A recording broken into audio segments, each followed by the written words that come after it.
রাত 3টা বাজে আপনার বিবি হঠাৎ অসুস্থ, আপনার বিবি সন্তান সম্ভবা এই মুহূর্তে রাত 3টায় কোনো হুজুরে পাবেন না, ওনারা ঘুমায়, ইমাম সাহেব মুয়াজ্জিন সাহেব ঘুমায়। আপনার বাচ্চাটা রাত 3টা 4টার দিকে কান্নাকাটি শুরু করছে, তখন কোনো ইমাম সাহেব খতিব সাহেবকে পাবেন না, তারা ঘুমাচ্ছে। শীতকালে তো পাবি না, কারণ শীতকালে ফজর হবে প্রায় 6টা বাজে গিয়ে। ওই মুহূর্তে আপনি ওখানে যাবেন না, যাওয়ার দরকারও নাই, কারণ তারা তখন ঘুমায়। বাস আপনি সূরা ফাতিহা 7 বার পড়েন, পানিতে ফু দেন, ইয়াকিন করেন, সন্তানকে খাওয়ান, বিবিকে খাওয়ান। আল্লাহ তাআলার এই কোরআনের বদৌলতে, রাসূলের হাদিস প্রমাণ করে, ইয়াকিন থাকলে ওই রোগীকে আল্লাহ আরোগ্য দান করেন। একটা হাদিস শোনাই, মজার হাদিস, বিসমিল্লাহ। রাসূলুল্লাহ সাল্লাল্লাহু আলাইহি সাল্লামের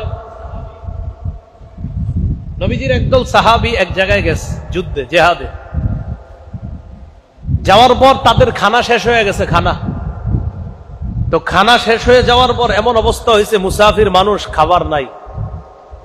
পাশে খ্রিস্টান পল্লী আছে, তাদেরকে গিয়ে বললেন যে আমাদের একটু খাবার দাবারের ব্যবস্থা করা যাবে কিনা। খ্রিস্টানরা সরাসরি না করে দিল, না, আমরা তোমাদের কোনো খাবার দাবারের ব্যবস্থাপনা করতে পারবো না।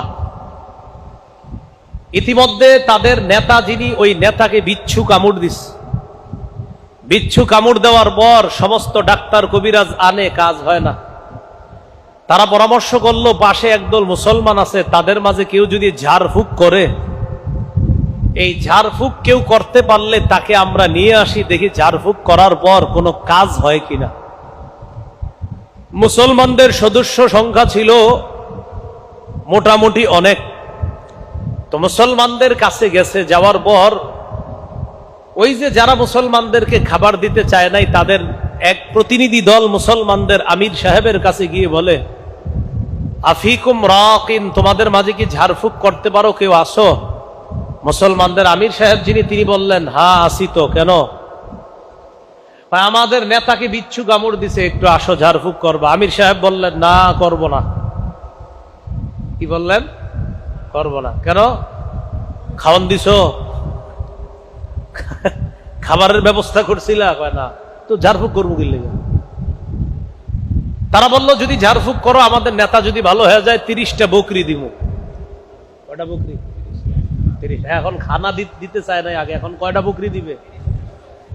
আমির সাহেব গেছে, যাওয়ার পর কি জানি পড়ছে, পইরা নেতারে ফু দিছে। আল্লাহর কি কুদরত, নেতা ভালো হয়ে গেছে। বকরি পাইছে, পাওয়ার পর সাহাবায়ে কেরাম চিন্তিত হয়ে গেলেন, ঝাড়ফুঁক কইরা বকরি পাইলাম, এখন খাওয়া যায় যাচ্ছে কিনা এই মাসালা তো জানি না, চলো নবীজির কাছে যাই। সাহাবীরা নবীজির কাছে গেলেন, ইয়া রাসূলুল্লাহ, ঝাড়ফুঁক করলাম, বকরিও পাইলাম, তারা খাওয়ান দিতে চায় নাই। পরে আমি শর্ত দিয়া ফু দিছি, পরে খাওয়ান দিছে, মানে বকরি দিছি। হুজুর, এই বকরি খাওয়া যায় যাচ্ছে? নবীজি বললেন, তোমরাও খাও, আমার জন্য রাখো। কি বললেন? তোমরাও খাও, আমার জন্য রাখো। এখান থেকে একটা মাসালা, ফুটু দিলে টাকা পয়সা জায়েজ আছে, মানে আমারে দেওয়া লাগবে না, কথা বললাম আর কি। এখান থেকে একটা মাসালা, যে ফু দিলে আপনার ওই যে হাদিয়া দেওয়া, ওইটা জায়েজ আছে। তাহলে রাসূল সাল্লাল্লাহু আলাইহি সাল্লাম ওই ফু দেওয়ার যে হাদিয়া পেয়েছেন, সাহাবায়ে কেরাম তারাও খেয়েছে। নবী বললেন, তোমরাও খাও, ওয়ালি সাহমুন, আমার জন্য এক অংশ রেখে দিও। যাই হোক, তো নবীজি বললেন, সব ঠিক আছে, আচ্ছা তুমি কি বইরা ফু দিছো, ভালো হয়ে গেছে?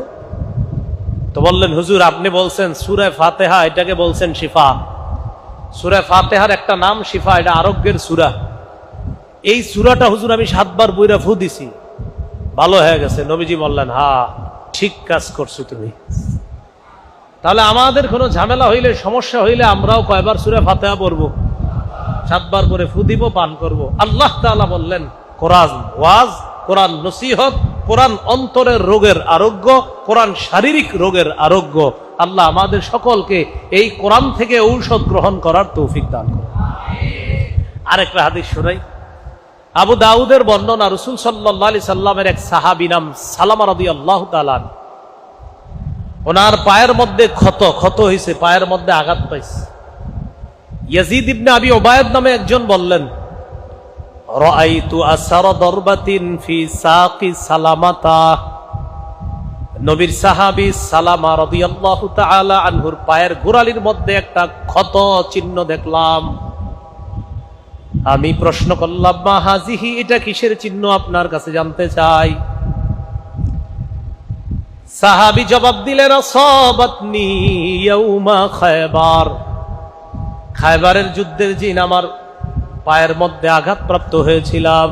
তারপর আঘাত পাওয়ার পর আমি নবীর কাছে আমাকে নিয়ে যাওয়া হয়।